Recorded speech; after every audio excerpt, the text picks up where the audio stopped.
জাতীয় নির্বাচন ও গণভোটকাল প্রায় ১৩ কোটি ভোটারের রায়ে নির্ধারিত হবে কার নেতৃত্বে চলবে দেশ। গণতান্ত্রিক উত্তরণে মাইল ফলক হতে পারে এবারের নির্বাচন।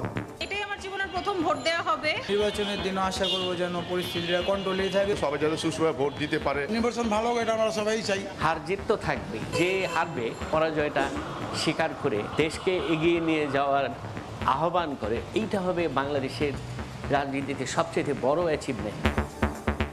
একক সংখ্যাগরিষ্ঠতা নিয়ে সরকার গঠনের আশা তারেক রহমানের।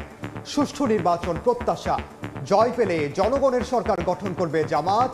ভোট সুষ্ঠু না হলে মাঠে নামার হুঁশিয়ারি। আমরা ইনশাল্লাহ সরকার গঠন করতে সক্ষম হব।